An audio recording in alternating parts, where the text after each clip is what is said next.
So before we jump into resumes and all of that, we had been talking about, this kind of goes along with how to market yourself, right? Wrinkly clothes. That's not a good thing. And we were talking about other things that might be a turnoff. And a lot of veterinarians have really good sniffers. We diagnose ear infections. We diagnose,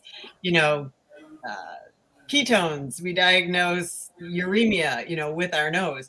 So please, when you come for interviews, right, do not pour on the cologne and the perfume.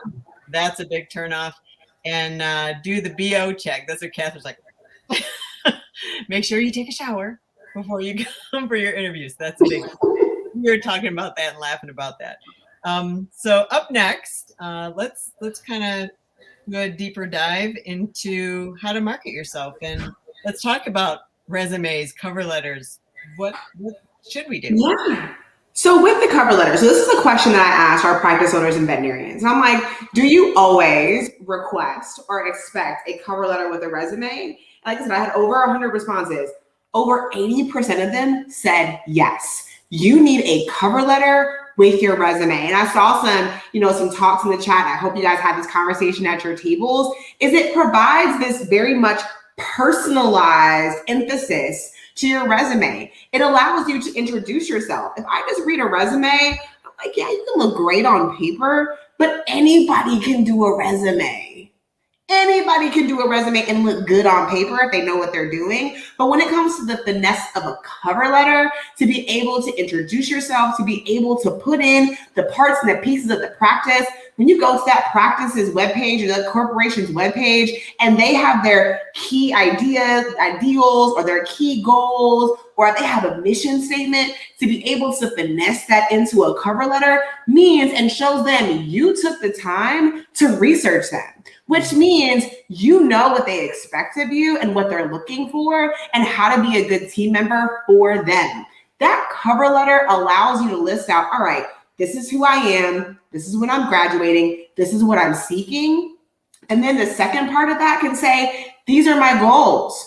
This is what I have to offer. These are my experiences, and this is how I can add to your corporation, to your practice, because this is not a one-way street. Understand that when you're searching for a job, it's not because, okay, you just need a job, all right? And because they need you. No, you have to show them how you are an investment. Understand that when corporations and practices, when they hire you, they are making an investment into you.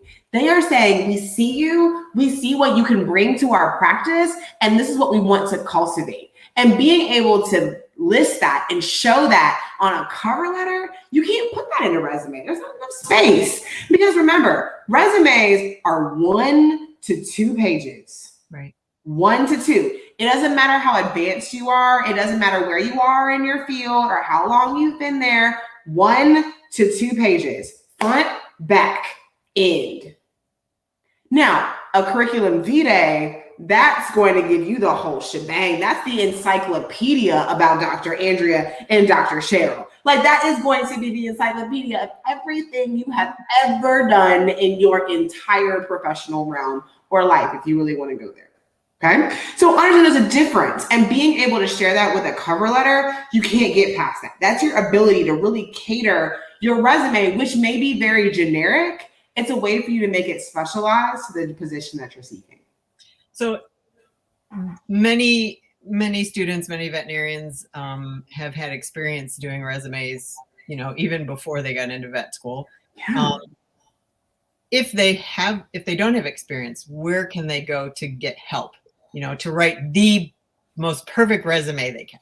Okay, well, first and foremost, if you're a vet student, we'll start there. If you're a vet student, many vet schools are associated with a larger main campus, all right? And many of those resources are available to you, and almost every single university in the United States, and probably elsewhere as well, has a career services piece.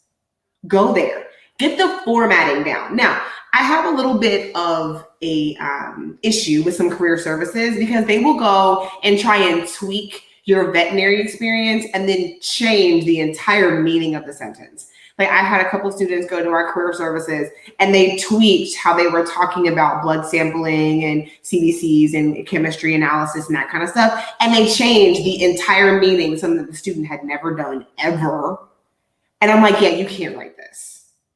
Because if they ask you about it, you're not going to be able to explain it because you've never done it. And so understand that, okay, go to the career services, get the format down, get it to where you're like, ooh, I like the way this looks. This looks really good. This makes me look good. And then take it to a veterinary professional, whether it's a veterinarian that you know personally, especially within academic programs, or it's through one that you know you've been with for a long time. Have them critique the content, not the format. We've already gotten that done. They're going to critique the format. So when you're listing your experiences and you're listing the bullet points underneath those experiences, are they actually of value? Being able to say that I can take a detailed history. You should be able to take a detailed history if you're coming out of vet school. You've done them enough. Now, as a pre-vet student, being able to take a detailed history, that's an accomplishment because you're not in the field yet. You're learning, and being able to take a detailed history and being able to explain that history is important. As a vet student coming out of your 4th year, all you've done is walk into a room, talk to a client, grab a history, and come back to the attending clinician or the intern or the resident and spiel the history. By the end of your 4th year, you should be able to give a darn good history. But if you've taken advanced classes in things like ultrasonography or dentistry, or you've taken advanced classes in theriogenology, all of that's got to be listed. That's major. All right. That's major stuff that needs to go on those resumes. So first, go to the campus's career services, get the format down, and then find that veterinarian that you trust, that you know that you can go to get the content piece down, go to them to get it kind of sealed up. For pre-vet students, undergraduate students who are trying to get into the field, who are looking to get into it, still go to your career services and then go back to your animal sciences department, or if you're working underneath the vet or if you shout out underneath the vet, ask them to critique it. That way you're going to, am I saying this correctly? Am I using the veterinary lingo correctly? I've seen so many resumes where they're just throwing in medical terminology. And I'm like, yeah, that's that. You didn't use that right. You didn't use that right. So going back to the cover letter just for a second, just because there's a really good question from a veterinary student, Lee Walker, saying, how do you feel about a phone call instead of a cover letter? She feels that she would like to be able to share more about herself with a personal call versus a cover letter. So what do you think about that? Honestly, I'm going to say go with the cover letter first. And this is why. Especially if you're going to a practice, veterinarians are busy. Practice owners are busy. Now, if they have time to sit down with you and be able to have that phone conversation or an informal phone interview, then sure, definitely do that. But that cover letter at least gives them a little bit more before they talk to you. Imagine if someone just walked up to you and just handed you a resume and then you wanted them to ask you questions, or they wanted you to ask questions just based upon the resume. The resume is already a summary, but it really doesn't tell me much. So I really want to be able to say, okay, in a cover letter, I'm able to pull out more questions that I can ask you because now you're giving me specific examples, which allows me to know you a little bit better. So in the grand scheme of things, to answer her question, which is an amazing question, by the way, I would actually do both. I would submit the cover letter with the resume, and then even in your cover letter, this would be good, say, I would love to sit down and have a phone conversation with you to discuss my experiences further. Perfect. Yeah, no, that's great. I was actually thinking about that, and then you said it. So should we be including our personal interests in the resume or in the cover letter or both?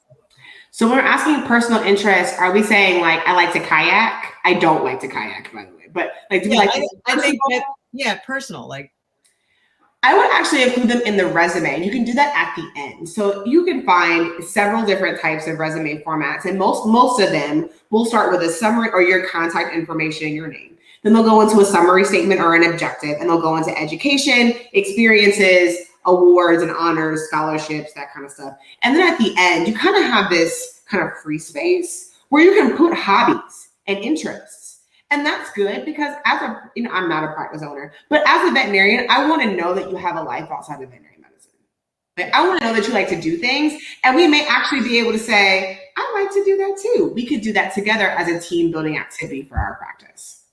So I want to bring up two things really quick. Sorry, Dr. Cheryl. I want to make sure we're talking that everything we're talking about here does relate to technicians with the exception of who can review your resume. So for people that are looking, that are currently in practice and are looking for a job and they got snatched up right away and they're looking for a job or they're a technician, where can they go for a resource for them to make sure that their resume, their cover letters are all up to par because they won't have student services? Where can they go?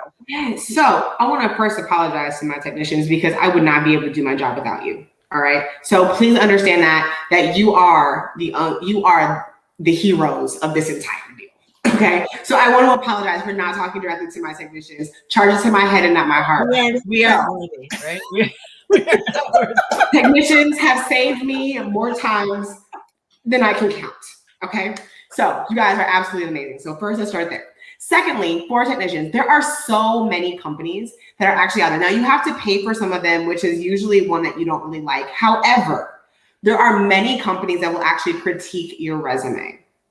Okay, that you can just Google resume critiques and many of them will pop up. Some of them always look for reviews because we definitely don't want to have a scam, right? So always look for reviews. And if you're paying to get your resume critiqued and altered, then you have the format. And then from there, most veterinarians, if you don't have anybody to send your resume to, I'm going to go out there and say, you can send it to me. Like if you don't have another veterinarian to send your resume to, send them to me. Now, I don't need like a flood of like 100 resumes coming towards me. Okay. So just send them slowly. All right. However, if you don't have a veterinarian to come back and say, I want to make sure that the content is there, then I will be more than happy to critique. We can do a Zoom call. We can talk. We can